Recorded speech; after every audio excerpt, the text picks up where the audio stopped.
السلام علیکم ناظرین، کروڑوں درود و سلام سرکار دو عالم صلی اللہ علیہ وآلہ وسلم اور ان کی آل پاک پہ۔ آئی بی پی نیوز کے پروگرام دستک کے ساتھ کیسر انجم آپ کی خدمت میں حاضر۔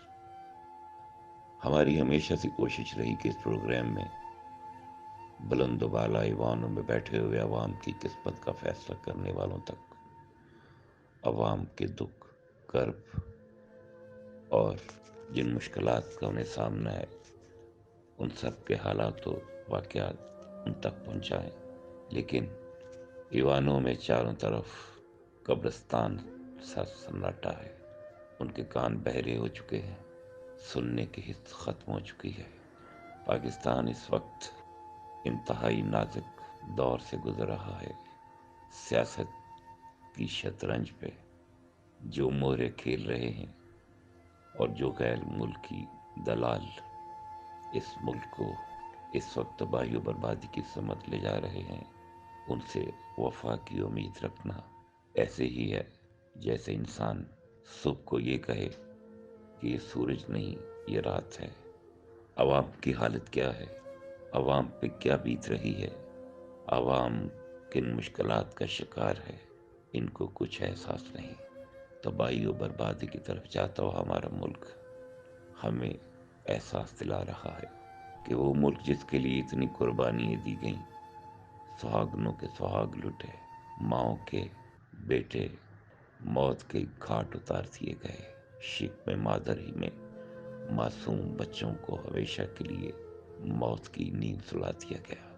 دنیا کی سب سے بڑی ہجرت یہ وہ ملک ہے جس کو حاصل کرنے کے لیے انتہائی قربانیاں دی گئیں، اور پھر سیاسی شعبۂ بازوں نے اس ملک کے وجود کو خطرناک آتش فشاں کے سامنے لانے والوں نے اپنے اقتدار کی خاطر اس وطن پاکستان کے دو حصے کر دیے۔ مشرقی پاکستان کو مغربی پاکستان سے علیحدہ کر دیا گیا۔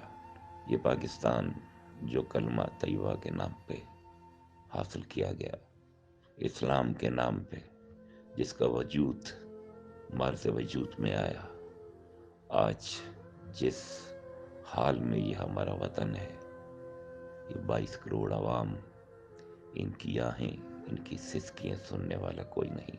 سیاست کی یہ گندی جنگ اس ملک کو تباہی و بربادی کی سمت لے کے جا چکی ہے۔ خدا نہ کرے یہ ملک ڈیفالٹ ہو جائے۔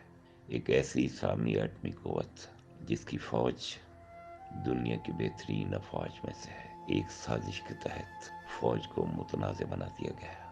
ایک سازش کے تحت ایسا جال بنا گیا، ایک ایسا رجیم چینج آیا کہ پاکستان کا وجود خطرے میں نظر آ رہا ہے۔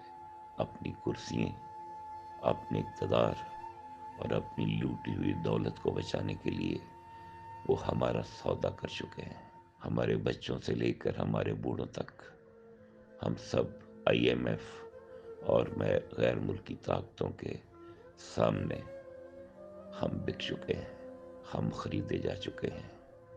نہ جانے کیا ہوگا۔ کوئی ایسا شخص نہیں جس کے سینے میں دل ہو اور وہ اپنے وطن کے لیے رو نہ رہا ہو۔ پاکستان کی افواج سے پاکستانی عوام بے پناہ محبت کرتے ہیں، لیکن ایک گھناؤنی سازش کے تحت عوام اور افواج پاکستان کے درمیان ایک ایسی خلیج حائل کرنے کی کوشش کی گئی جو وجود ہی نہیں رکھتی۔ پاکستان کے عوام اپنی افواج کو دل و جان سے زیادہ پیار کرتے ہیں۔